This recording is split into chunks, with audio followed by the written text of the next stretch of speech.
See, the reason for me to homeschool. Jai Shri Krishna, Namaskaram, and greetings to all the viewers.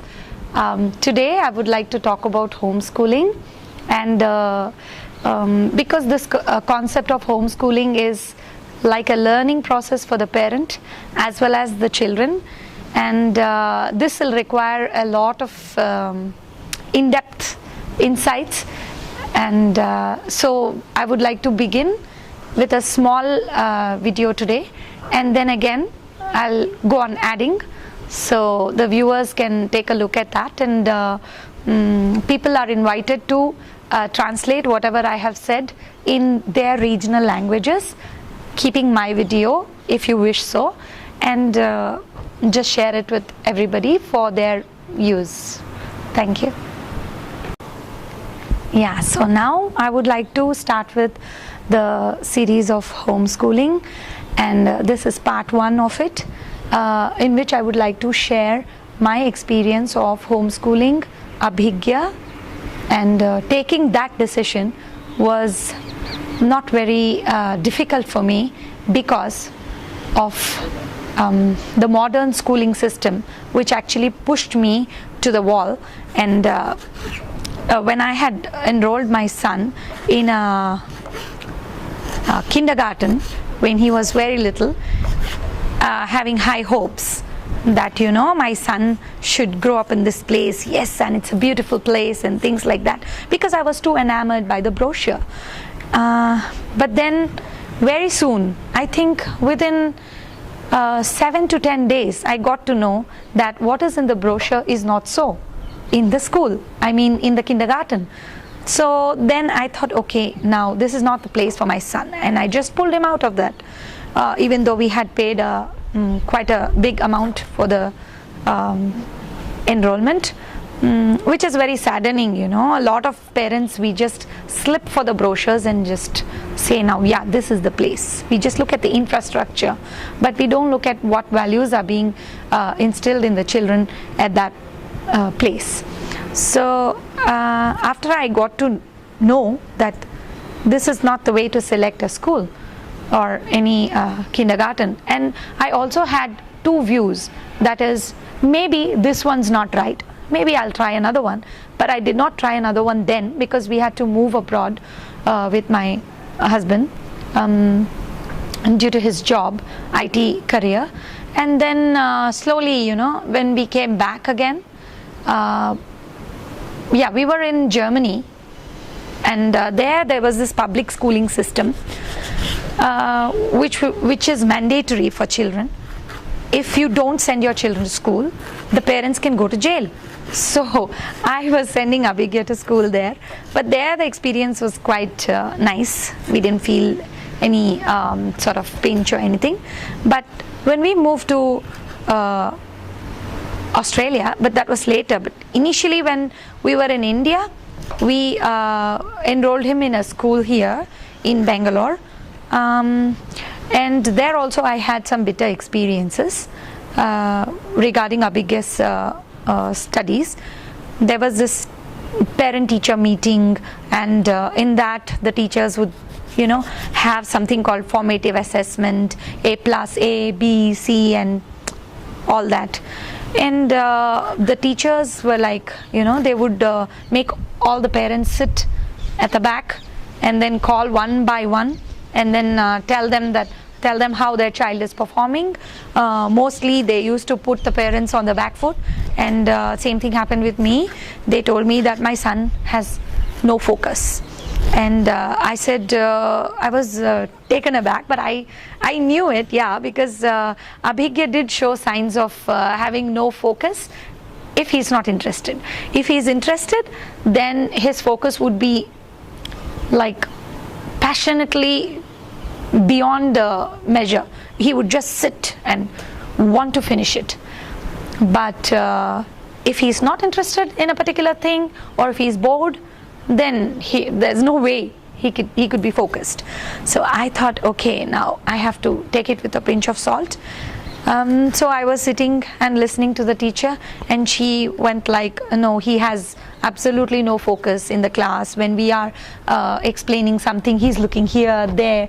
But then I felt that's how even we adults are. If you find my talk boring, obviously you look here and there. And if you find the topic already, if you find my topic already known to you, so you wouldn't be interested in listening to me unless you find something new in this talk. So it's fine, it's fair enough to look here and there. So I wasn't convinced with that.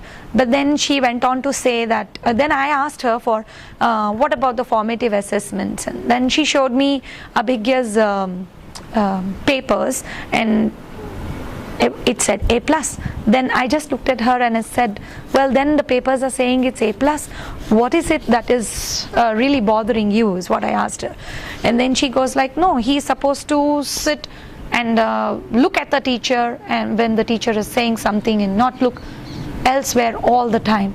So I was like, I didn't know how to counteract that. I said, I'll definitely look into that matter and I'll tell Abhigya about it, but please tell me one thing, because in that formative assessment paper I found something very important. I noted that there was a question which said, is your face square or round? And Abhigya had answered, he had just ticked cross on both the boxes that were available, and he wrote oval, O-V-A-L. And the teacher had put a big cross with a red pen, and this is what really put in a lot of thought in my head. And I asked her that, see, he's mentioned that his face is oval, but then you've put a big cross on it, can you explain? And then she goes like, look madam, the question is saying tick one of the boxes, so your son doesn't know English. He is supposed to tick either square or round.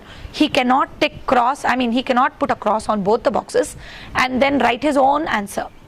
So that just took me really aback. I was like, okay, so the school is trying to tell people that we are not supposed to think. We are only supposed to do what is written there. So I said, but he's written the right answer. Then she goes like, no, that's not the right answer. Your son really doesn't understand English. This is what it means, I'm telling you. And then I said, so in other words, are you asking my son not to think? And then she goes like, okay, so if you think your son is a great thinker, why don't you teach him at home? Then I just stood up. I said, well, now, that's not a bad idea. Then I just got up from there and I left. And then we actually moved to Germany. No, Germany was before that. And after that, we moved to Australia. And that's where we put him in another school, which was philosophy based, and it was nice, we thought so. But then even there was this boxed system. And they have this boxed approach of not letting the child do or think beyond the box.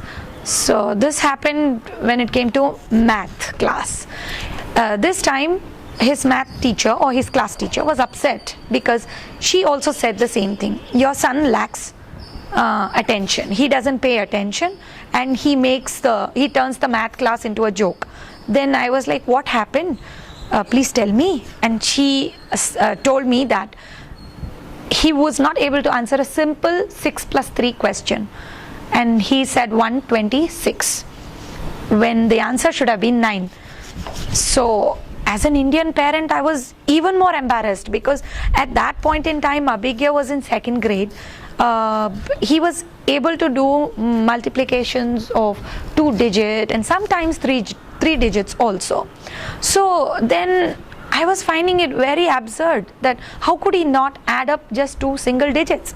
Then I went home and I really grilled Abhigya. I asked him like, why did you do that? And don't you know it's 6 plus 3 is 9?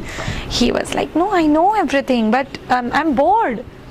Because this math class lasts for 2 hours, and in those 2 hours they ask us to bring pebbles and stones and this and that, and then this is an activity based class. They say add 5 plus 3, 6 plus 2 and things like that.